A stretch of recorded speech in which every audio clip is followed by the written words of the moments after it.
parle. Bonjour à tous, merci d'être venus pour cet atelier. Je suis Guillaume Neveu, directeur associé d'Icare & Consult. Je vous dirai en quelques mots ce que fait Icare. Et j'ai le plaisir de partager l'espace de discussion aujourd'hui avec Jacques Laridon, donc, qui est dans mon oreille droite, qui est chez L'Oréal, et voilà, qui pour des consignes sanitaires ne pouvait pas être là avec nous aujourd'hui.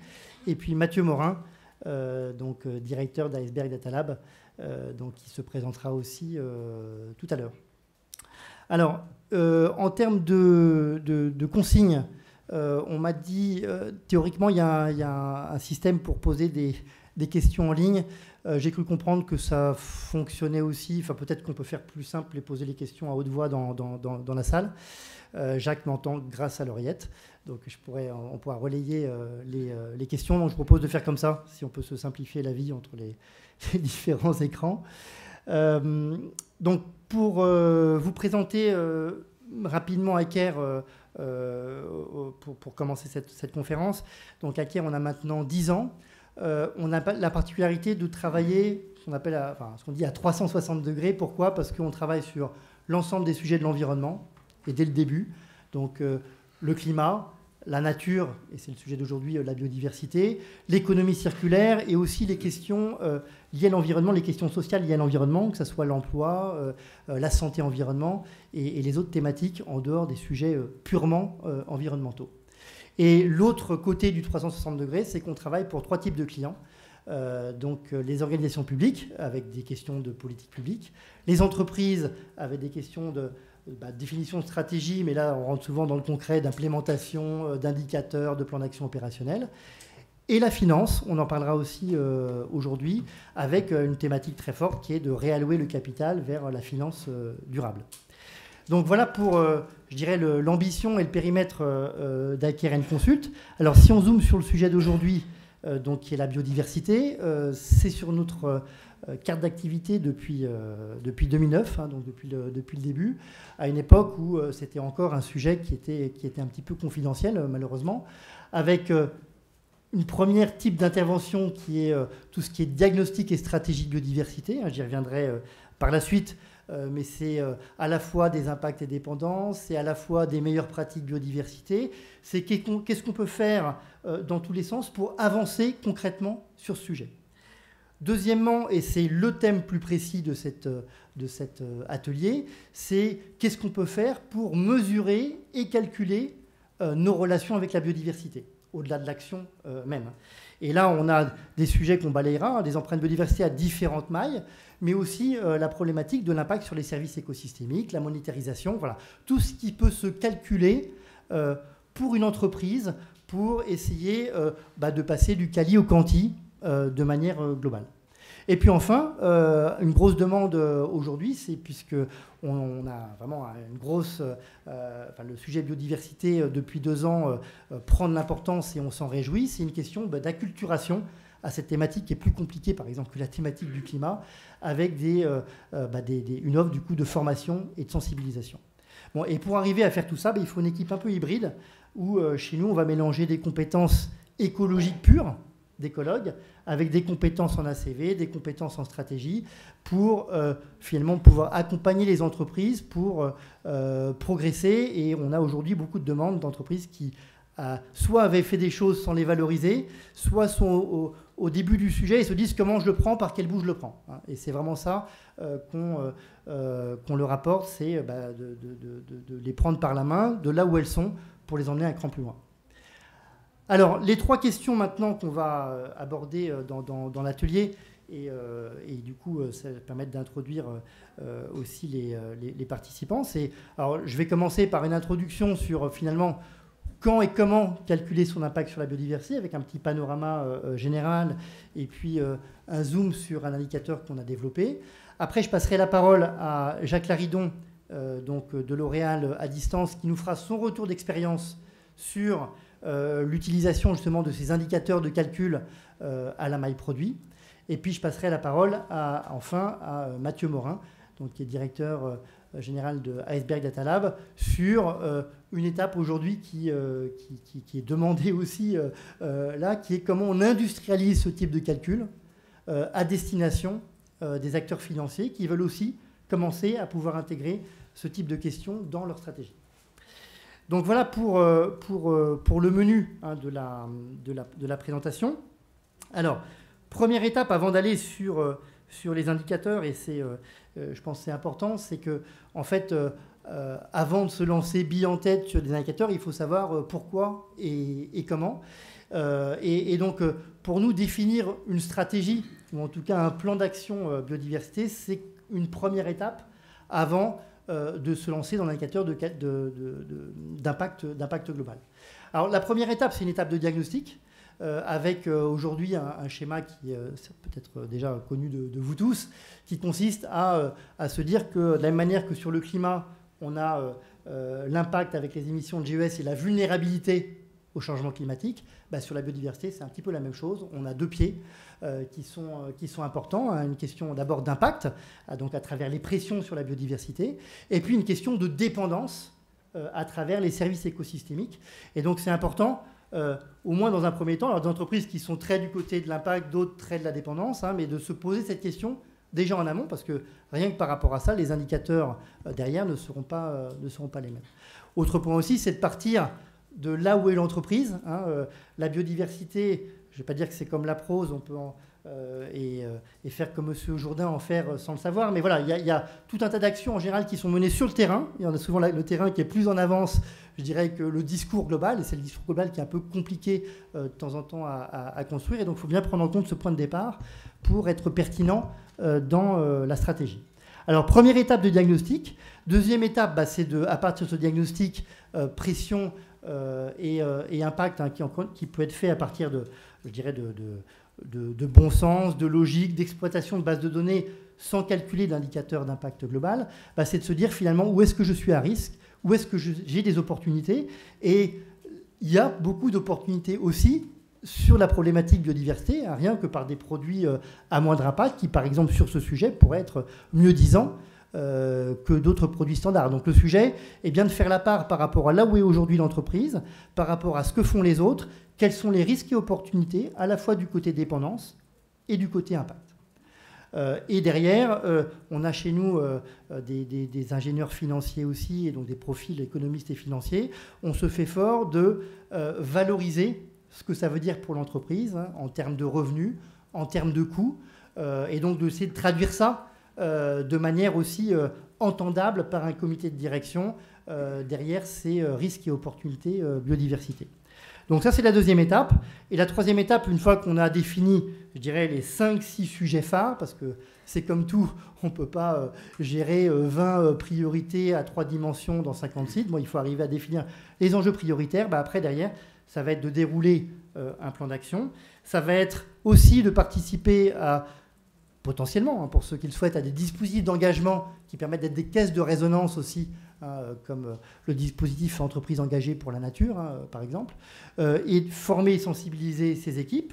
Et puis, enfin, choisir des indicateurs locaux et globaux. Alors, quand je dis locaux, c'est-à-dire que sur des sites, aujourd'hui, si vous avez un plan d'action, il y aura des choses à suivre en termes de nombre d'espèces, etc. Et la difficulté, et ça va m'amener au thème d'aujourd'hui, c'est comment je passe au niveau global pour l'entreprise pour arriver à définir des indicateurs qui sont plus intégrés dans les processus et dans le business de l'entreprise. Donc, première étape importante sur laquelle il ne faut pas non plus se précipiter, c'est la stratégie. Alors, j'en viens maintenant aux indicateurs. Ils sont, à notre avis, très très utiles pour accélérer justement la prise de conscience au niveau du management, au niveau des clients, au niveau des parties prenantes, parce qu'on ne peut pas, je dirais, trop longtemps raconter des mini-histoires locales. Il faut arriver aussi à raconter une histoire globale au niveau de l'entreprise. Et là, je dirais que la bonne nouvelle, c'est que ça fait maintenant 3-4 ans qu'il y a des développements de différents acteurs dans ce sens.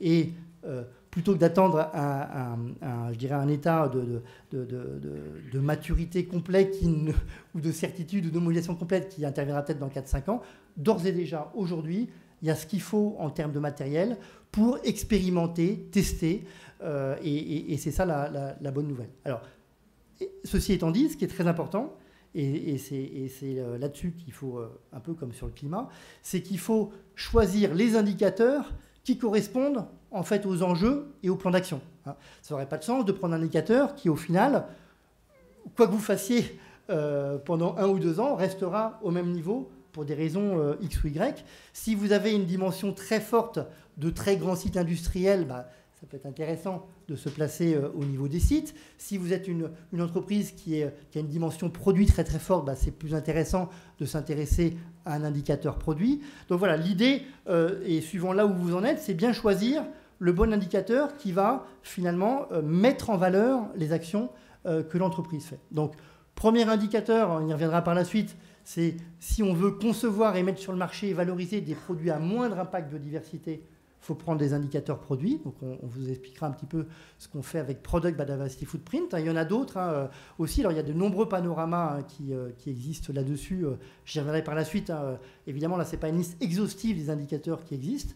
Si vous voulez regarder les choses au niveau du site, nous, on travaille pour décliner notre indicateur produit au niveau du site, avec un indicateur de footprint site, mais il y a des indicateurs aussi, comme l'indicateur STAR de l'UICN, qui vise aussi à valoriser au niveau site et projet.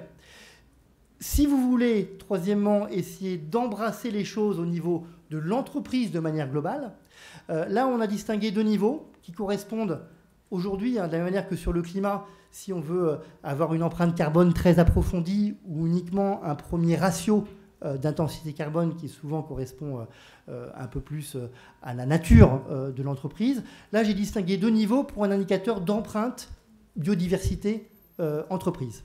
Et je dirais aujourd'hui, les différentes solutions, et donc on aura Mathieu Morin d'Iceberg Data Lab qui présentera sa solution par la suite, eh bien, sont un petit peu à cheval sur ces 2 niveaux-là, c'est-à-dire qu'ils peuvent traiter potentiellement le côté approfondi ou le côté modélisé. C'est le cas aussi de Global Biodiversity Score de CDC Biodiversité. Et puis il y a des systèmes comme BFFI de Pré et Crème qui, eux, sont vraiment très orientés besoins des acteurs financiers. Donc on a, je dirais, un dégradé, ce n'est pas exhaustif, mais le message, c'est de dire qu'aujourd'hui, c'est possible, ça peut se faire, et dans tous les secteurs. Alors, je vais, avant de passer la parole à Jacques, faire une petite introduction donc, sur l'indicateur que Aikeren Consult a développé avec Sayari. Donc, Anne-Claire, je l'ai vu tout à l'heure, je crois, est dans la salle aussi. Voilà, donc on a développé cet indicateur à 2 entreprises. Ça a été supporté par les investissements d'avenir, et on a un comité scientifique aussi assez largement multipartite. Le sujet, c'était justement ça, c'est de se dire, aujourd'hui, il y a des empreintes produits qui existent, il y a des ACV qui existent. Est-ce qu'elles sont capables de distinguer, en fait, l'impact biodiversité lié à des meilleures pratiques, à des efforts qui sont faits par l'entreprise? Et donc, on a bâti, en fait, sur les 5 pressions sur la biodiversité, vous voyez le diagramme en étoile, une méthode qui permet de mélanger les biodiversités, donc sur le cycle de vie, sur l'ensemble du cycle de vie, les études biodiversité qui existent, donc le savoir-faire des écologues sur le terrain ou dans la littérature, pour derrière pouvoir donner quelque chose de significatif en termes de différence entre, je dirais, un produit standard et son produit amélioré, avec une unité qui est à la fois exprimée en PDF, donc en perte d'espèces potentielles, mais aussi en mètres carrés équivalents, puisque voilà, c'est une manière notamment plus facile de communiquer vis-à-vis de l'ensemble des parties prenantes. Donc cette méthode, donc ça fait maintenant 3-4 ans qu'elle est développée. Elle est reconnue par... il y a des rapports qui sortent par différentes instances tous les 2 mois, l'Union européenne, l'UICN, la Fondation pour la recherche sur la biodiversité, etc., etc. Je vous invite aussi d'ailleurs à aller voir tous ces rapports en ligne qui font un panorama plus complet que je l'ai fait sur les différences. Et il y a aujourd'hui une dizaine d'indicateurs, plus d'une dizaine d'initiatives qui chacune va prendre un angle particulier pour résoudre un problème. Donc au-delà de ce que je vous ai exposé, il y a potentiellement d'autres outils qui peuvent être utilisés. Donc PBF est aujourd'hui reconnu. On a 3 études de cas qui ont déjà été complétées et L'Oréal présentera un résultat. Il y a 3 autres études de cas qui sont en cours. Et il y en a 2 autres qui vont commencer ce trimestre, dernier trimestre 2020. Donc on a aujourd'hui application de cette méthode qui s'accélère. Alors, je vais passer la parole à Jacques pour présenter son retour d'expérience. Voilà, Jacques. Est-ce que vous m'entendez? On t'entend très bien. Est-ce que tu veux mettre ta caméra pour qu'on te voit? Alors, j'essaye de... Voilà. Alors, Jacques...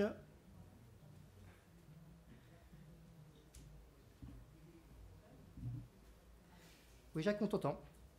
Oui, je voulais juste savoir si vous m'entendiez via le Teams. On t'entend. Est-ce que vous entendez Jacques? Oui. Je vais déconnecter le téléphone. Super, on fait ça. Et je passe directement en Teams. Génial, impeccable. Ok, merci. Je t'en prie. Vous remettez l'adresse? Ouais, je te remets l'adresse.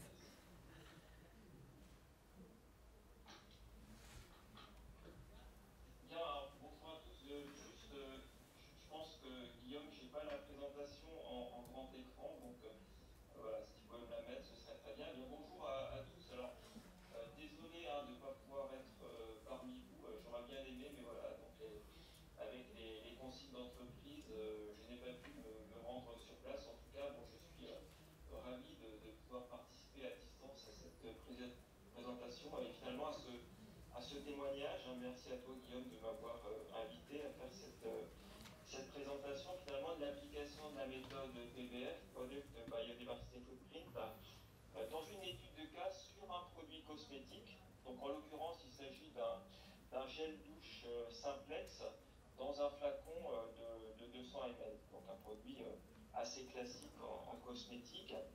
Alors, cette étude, c'est finalement une étude qu'on appelle Cradle to Gate en ACV, donc avec un périmètre qui comprend la phase agricole, une phase de transformation des extraits agricoles donc issus de cette culture pour produire des ingrédients, des matières premières pour la formule cosmétique, la fabrication de matières premières pour le packaging plastique, le transport de ces matières premières jusqu'au site de production du produit de L'Oréal, et enfin donc la phase de fabrication de ce gel douche dans notre usine. Donc par contre, vous l'aurez compris, cette étude ne comprend pas la phase de distribution des produits vers nos revendeurs, la phase d'usage de nos produits par les consommateurs et l'étape de fin de vie du produit, donc qui sont out of scope. Alors, cette étude, en fait, donc elle visait à comparer deux scénarios avec une variante seulement sur la phase agricole liée à la culture de plantes pour produire le tensioactif présent dans le gel douche. Donc il n'y avait que cette partie-là qui variait, c'est que sur cette partie-là qu'on a comparé en fait les deux scénarios. Donc il y avait un scénario de culture soutenable de la plante qui permet de fabriquer ce tensioactif avec donc l'introduction d'un rendement de culture plus faible et des pratiques de culture favorisant la biodiversité qui a été comparé en fait avec finalement le scénario d'une culture standard de cette plante. Point important, et Guillaume l'a souligné tout à l'heure, donc on a aussi utilisé beaucoup de données d'écologie spécifiques pour évaluer l'impact en fait des différentes pratiques de culture sur la biodiversité, en particulier donc des études reportant l'impact de cette culture sur la diversité des espèces, donc pour être très spécifique et très pertinent dans notre approche. Donc on va passer, Guillaume, à la diapositive suivante. Alors je t'ai pas facilité le travail parce qu'en fait j'ai mis des animations. Donc je te dirai quand il s'agit de passer à l'animation suivante. Donc les résultats principaux de cette étude de cas en fait donc portaient sur les 9 facteurs d'impact sur la biodiversité évalués par la méthode PBF. Donc avec un scénario en vert qui correspond en fait à la variante soutenable de la culture qui a été comparée donc à la culture standard de de cette plante qui est en bleu, donc qui est la référence dans ce graphique. C'est pour ça que vous avez toutes les valeurs qui correspondent du coup à 100% pour la référence, et l'écart pour la variante soutenable qui apparaît en vert. Donc là, le premier point, c'est par en fait à l'occupation des sols. Donc là, tu vas pouvoir passer sur l'animation suivante. Donc là, on a constaté que sur ce point-là, en tout cas, donc la culture soutenable est plus impactante que la culture classique. Et ça, donc, c'est lié en fait à des rendements en fait plus faibles dans la culture soutenable, qui n'est même pas compensé par tout ce qui est en fait action pour préserver la biodiversité de par cette culture soutenable. Donc on n'arrive pas à compenser, donc on a un poids un peu plus fort sur la partie occupation des sols. Par contre, sur la partie transformation, là pour le coup, en fait, donc on a considéré qu'il n'y avait pas de transformation des sols pour la culture soutenable, dans la mesure où en fait les transformations dataient de plus de 20 ans. Donc là on a appliqué, et les experts en tout cas de ICARE ont appliqué l'approche qui est préconisée donc dans les standards relatifs à l'analyse du cycle. Pour les 4 autres types d'impact, en fait, que sont le stress hydrique et les 3 facteurs d'impact associés à la pollution, c'est-à-dire l'acidification, l'eutrophisation et l'ozone photochimique, là, les écarts entre la variante soutenable et donc le scénario de référence était minime, hein, donc pratiquement très peu d'impact, en tout cas, sur ces 3 facteurs. Par contre, pour ce qui concerne en fait l'impact sur la biodiversité associée à tout ce qui est facteur changement climatique, là pour le coup il y avait un écart significatif, notamment lié au fait qu'on n'associait pas de transformation justement à cette culture soutenable, et aussi, donc point remarquable, donc il y avait moins de mécanisation en fait sur cette culture par rapport à la culture standard, qui a aussi un impact favorable au niveau du changement climatique. Et enfin, sur les derniers facteurs d'impact, donc associés aux espèces, c'est-à-dire la gestion des espèces et les espèces invasives, hein, donc qui sont aussi 2 grands facteurs de pression sur la biodiversité, et bien là, c'était les pratiques agricoles en fait qui permettaient effectivement, les bonnes pratiques qui permettaient de réduire en fait l'impact associé à ces 2 paramètres liés aux espèces. Donc voilà le bilan de cette analyse résumée. Et nous, notre conclusion par rapport en fait à cette étude de cas PDF, donc c'est notamment des conclusions par rapport aux résultats de même de l'analyse, qui montrent, selon nous en tout cas, que c'est important de pouvoir prendre en compte l'ensemble des leviers dans cette étude, hein, qui permettent d'avoir une vision très globale et de capturer l'ensemble des causes d'impact sur la biodiversité, donc de capturer en d'autres termes les 5 facteurs de pression sur la biodiversité à travers ces méthodologies, qui est pour nous un point extrêmement important, ne pas rater en fait une mesure sur les impacts qui vont avoir un effet important sur la biodiversité.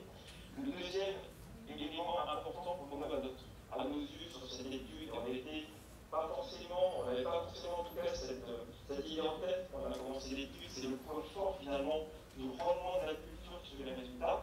Donc, on a pu mettre en évidence tout à l'heure, comme je vous l'indiquais. Et par rapport à la méthodologie, donc, on trouve que cet outil finalement est très très utile et pertinent, ce qui permet finalement de mesurer un bénéfice, on peut dire, sur le capital naturel de manière quantitative. Donc ça, c'est un point aussi très important, au moins sur un certain nombre de facteurs d'impact. Et ça, c'est un point assez stratégique pour nous de pouvoir avoir des éléments quantitatifs pour mesurer la différence entre les scénarios. Et le dernier point, je dirais, c'est quelque part pour nous cette étude une première étape, une preuve de concept, pour aller un petit peu plus loin de manière à pouvoir intégrer cette approche dans notre process d'innovation produit qui concerne évidemment des centaines et des centaines de nouveaux produits qu'on met sur le marché tous les ans. Voilà les conclusions principales. Et en termes de messages clés, donc j'en ai quelques-uns. Donc aujourd'hui, on voit bien que cette méthode, en tout cas, j'espère vous convaincre, elle est quand même utile pour pouvoir évaluer globalement le potentiel de produits cosmétiques, mais pas que sur la biodiversité, et ceci grâce aussi à des données de terrain. Donc il faut aussi des données de terrain pour être pertinent. Deuxième point d'intérêt pour nous, c'est que finalement cette approche je dirais, recommandée dans PBF, elle est en phase avec notre stratégie d'éco-conception, hein, qui est basée sur l'approche cycle de vie, plus l'approche aussi limite planétaire. Et enfin, je dirais que ce que l'on attend aussi en termes de développement pour cette méthode, et c'est en cours, hein, il faut le dire, Guillaume, hein, on travaille dessus depuis déjà quelques mois sur cette thématique, c'est d'améliorer la robustesse encore plus de cette méthodologie en capturant d'autres types d'impacts, notamment l'écotoxicité, qui ne fait pas encore partie de cette approche et qui serait donc intégrée dans la méthodologie. Une aussi attente forte de notre part, c'est d'être capable finalement de pouvoir regrouper l'ensemble de ces résultats de pression sur la biodiversité en un score unique, ce qui permettrait pour nous en fait de faciliter l'interprétation des résultats et surtout de pouvoir communiquer ces résultats à l'intérieur de l'entreprise et de pouvoir prendre des décisions.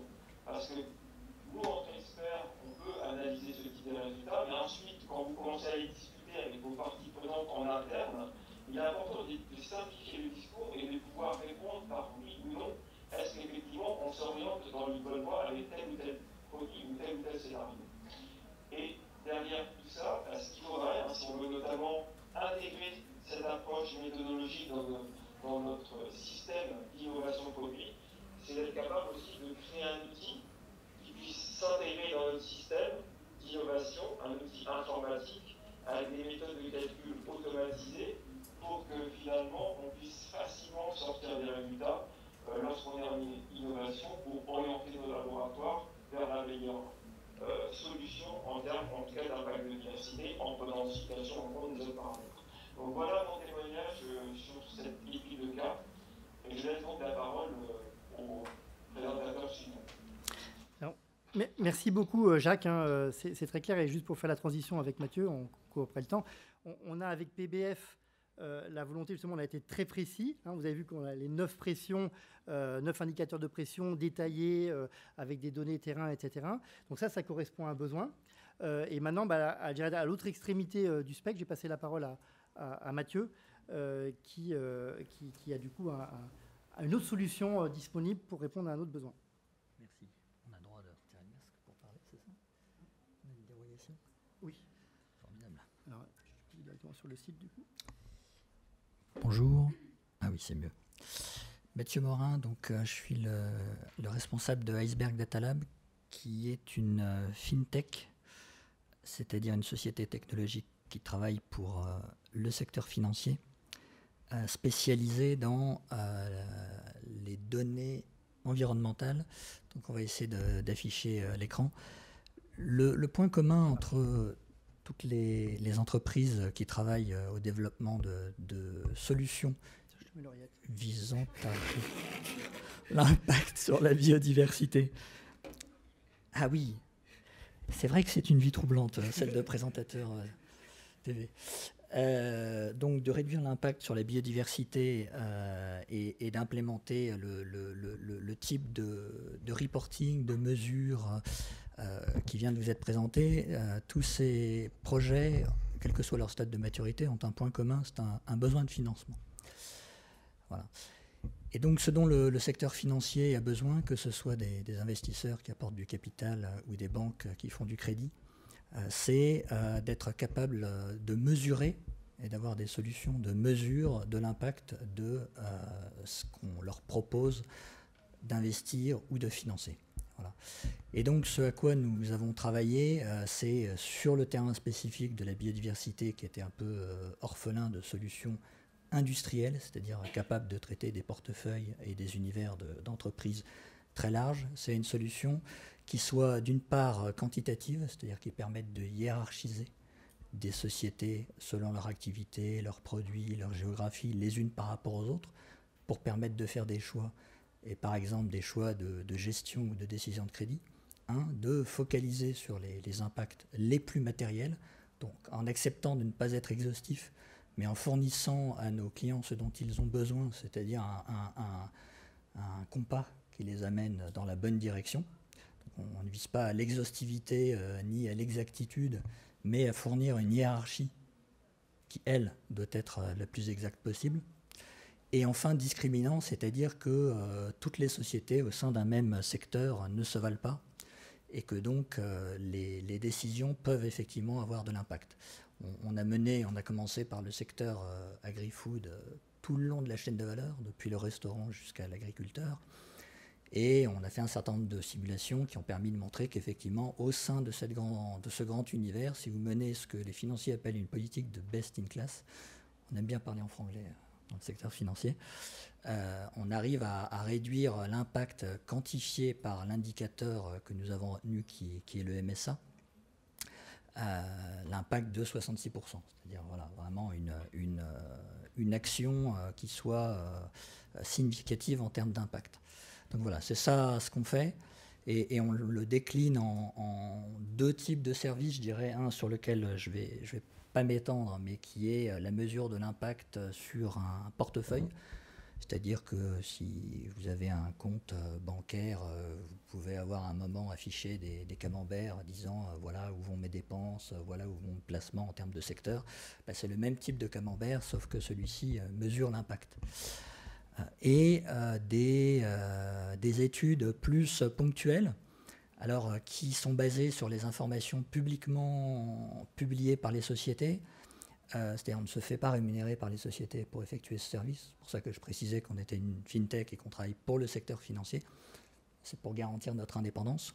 Donc on peut travailler pour des consultants qui, eux, travaillent pour des corporates, mais on ne travaillera pas directement pour des corporates, même si on est amené, bien entendu, à dialoguer avec elles pour améliorer notre modélisation. Et donc, de faire un calcul ciblé sur les impacts, donc ce qu'on appelle les pressions principales, pour permettre à un investisseur qui fait un rapport environnemental ou qui a à prendre des décisions de gestion, de faire une hiérarchie finalement et de commencer à mesurer puis à agir sur l'impact sur la biodiversité donc de ces investissements. Quand on a mené les études préliminaires au développement de cet indicateur, donc le Corporate Biodiversity Footprint, on s'est assuré de plusieurs choses. C'est que ce nouvel indicateur soit additionnel par rapport à des choses qui existent déjà, que vous connaissez peut-être, qui sont les métriques de mesure globale, les métriques ciblées climat, par exemple. Et donc, on a constaté qu'effectivement, la hiérarchie, le merit order, n'était pas le même. Et donc, on peut avoir une richesse. On apporte une richesse supplémentaire d'informations. On arrive bien à distinguer les sociétés les unes par rapport aux autres dans leur secteur. Et vous voyez ici, sur ce petit échantillon représentatif, effectivement, des écarts qui sont nets, et y compris au sein d'un même sous-secteur. Donc, pour illustrer, une fois de plus, concrètement, ce qu'on donne, ce qu'on livre à nos clients, donc je vais vous montrer deux exemples. Un, c'est celui de McDonald's, société bien connue, et l'autre, c'est celui de Rio Tinto, donc un géant minier très diversifié. Donc, on calcule un indicateur... pardon, je vais essayer de maîtriser le trackpad. Voilà, un indicateur global, je l'ai dit, c'est le kilomètre carré MSA, donc pour les experts, qui est une mesure de l'abondance utilisée par notamment l'IPBES, repris par d'autres institutions dans leurs solutions comme CDC Biodiversité, par exemple, qui, en gros, est la métrique qui aujourd'hui fait le plus consensus et qui nous permet d'exploiter le plus de fonctions de dommages, c'est-à-dire de fonctions mathématiques qui nous permettent de passer de l'activité d'une société à la mesure de son impact en termes de biodiversité. Et après, ce qui est très important quand vous appréhendez des univers d'investissement très très vastes, c'est de calculer des ratios qui permettent de corriger l'effet de taille de la société pour la ramener à son intensité, que cette intensité soit celle de l'impact de l'argent, du capital qui travaille dans la société. Donc ça, c'est celui que vous avez en haut à droite, calculé sur le capital employé, et l'autre sur sa production physique, qui donc ici est en kilos, donc en kilos par rapport aux matières premières achetées par McDonald's. Et de distinguer donc 4 pressions qui sont celles sur lesquelles on a travaillé jusqu'ici, qui sont donc les pressions déjà évoquées, l'impact climatique, l'eutrophisation, le rejet de produits toxiques dans l'eau, et enfin l'artificialisation des sols. Donc sans surprise pour un acteur qui est dans la chaîne de valeur agri-food, c'est ce dernier impact et ce dernier impact sur l'amont qui prédomine. On a repris les notions de scope par pédagogie parce qu'elles sont déjà bien connues de nos clients qui utilisent des données climat. Je ne m'attarde pas sur cette partie-là qui est une approche une vision plus qualitative des choses liées au label par exemple, pour aller sur une analyse plus granulaire, donc vraiment la particularité, et c'est pour ça que je disais qu'on est notamment une société très orientée technologie, c'est que pour arriver à faire ce genre de modélisation, il faut capturer les flux de la société et permettre à nos clients qui peuvent faire ce qu'on appelle de l'engagement, c'est-à-dire aller voir des corporates pour leur dire quelles actions envisagez-vous de réduction de votre impact, pourquoi par rapport à votre pair vous ne pratiquez pas telle ou telle solution qui permet de délivrer le même produit ou service avec un impact plus faible. Et moi, en tant qu'investisseur ou en tant que prêteur, je suis prêt à vous accompagner dans cette voie-là. Et donc d'où l'enjeu de ne pas être une boîte noire, en restant une modélisation quand même qui n'est pas au même niveau de détail et d'exhaustivité que celle qui consisterait à s'asseoir avec l'entreprise pendant 15 jours, mais en étant quand même suffisamment granulaire en termes de produits pour permettre de comprendre dans les flux d'achat ici de McDonald's quels sont les principaux enjeux en termes d'impact sur la biodiversité. Donc l'analyse des flux, et enfin, pour donner un deuxième exemple et une deuxième illustration, le charme et la complexité de la biodiversité, c'est que ça n'est pas seulement un impact macro, je dirais, c'est aussi un impact local et localisé. Autrement dit, on ne s'intéresse pas seulement à l'activité de la société, mais on s'intéresse à l'endroit où la société exerce son activité. Donc on ne l'a pas fait pour McDonald's, parce que sinon on aurait mis la carte de 35 000 restaurants, et de toute façon, ce qui compte, c'est la supply chain amont. Donc ce serait peu pertinent. Mais un acteur minier comme Rio Tinto donne un meilleur exemple. Donc, je ne sais pas d'où avec les trackpads, comme vous pouvez le constater. Donc ici, on a une carte qui donne les différentes exploitations minières de Rio Tinto dans le monde, voilà, avec leur activité, et avec deux choses là-dedans, qui est la richesse des écosystèmes locaux. Donc ça, je le cite parce que la localisation des actifs est quelque chose de relativement nouveau dans ce métier, et donc toujours impressionnant, mais la capture de la richesse des biomes locaux que vous retrouvez ici, voilà. Là, c'est du big data, ça nécessite des capacités de traitement de l'information assez importantes. Et donc ça, ce que ça permet, c'est que ça permet de combiner deux visions, celle que je vous ai montrée précédemment, qui est une vision macro-corporate. Comment la société, on peut mettre un chiffre sur son impact en termes de biodiversité, et plus important, la positionner par rapport aux autres dans son secteur ou dans l'univers, c'est-à-dire par rapport aux autres secteurs. Mais après, il y a aussi une vision macro, c'est-à-dire qu'un acteur géant comme Rio Tinto, vu de Sirius, en global, peut avoir un impact modéré par rapport à ses pairs, mais avoir une exploitation très problématique à un endroit donné, très riche. Et ça, c'est important de pouvoir l'identifier, parce que c'est un risque de passif environnemental, si on se situe sous l'angle de l'investissement. C'est un risque de réputation pour l'entreprise comme pour tout l'écosystème, dont les acteurs financiers qui la soutiennent, etc.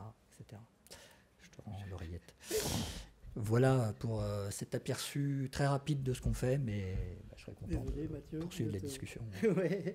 Merci Mathieu pour cette présentation. Donc, deux exemples très très différents. Vous avez vu un exemple là très orienté global outil, et puis l'exemple tout à l'heure en rentrant dans le détail d'une conception de produit. Donc voilà, il nous reste 3 minutes, mais on va voir si on peut gratter encore quelques minutes. Et donc on va ouvrir les questions que vous pouvez avoir dans la salle. Et je vous écoute. Voilà.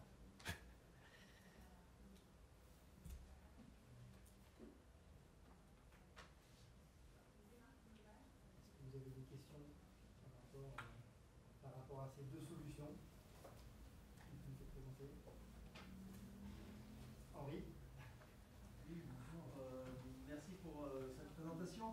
que je souhaiterais, c'était effectivement sur le dernier éclairage qui a été fait, quelles sont les informations nécessaires pour pouvoir faire cette approche. C'est-à-dire, est-ce qu'elles sont disponibles?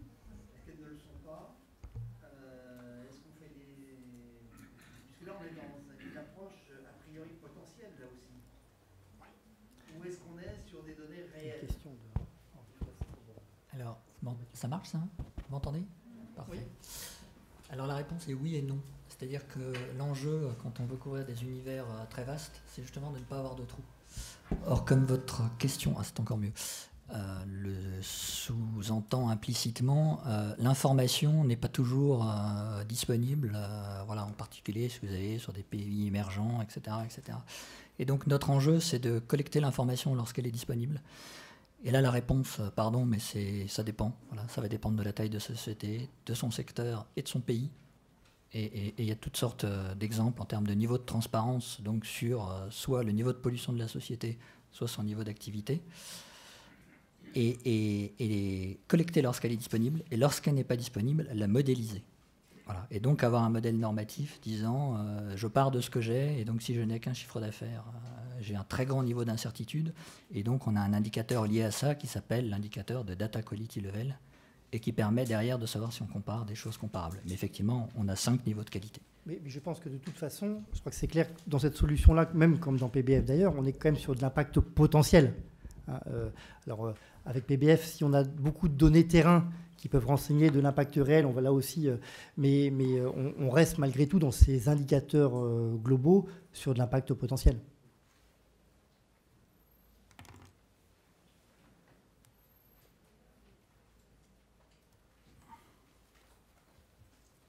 Est-ce qu'il y aurait d'autres questions ?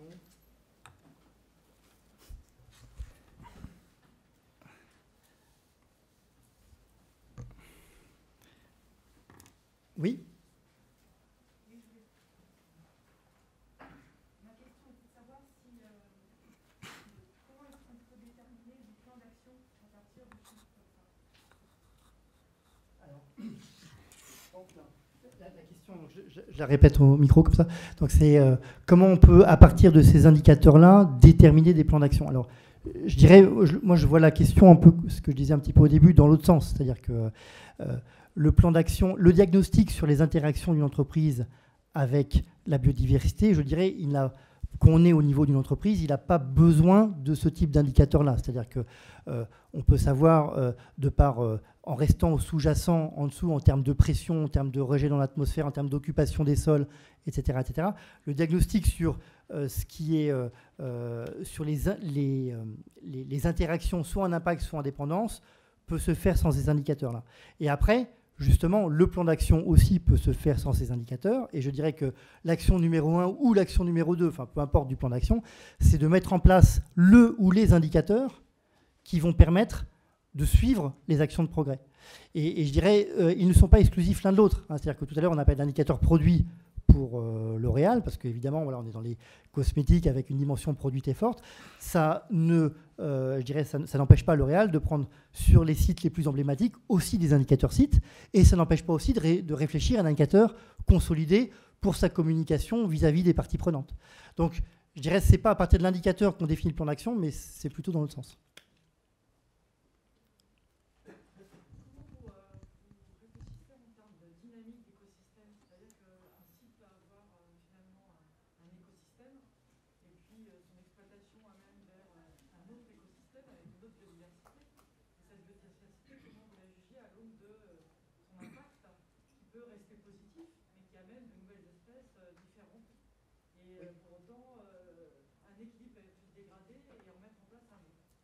Alors là, ce que vous mentionnez est tout à fait juste à l'échelle d'un site.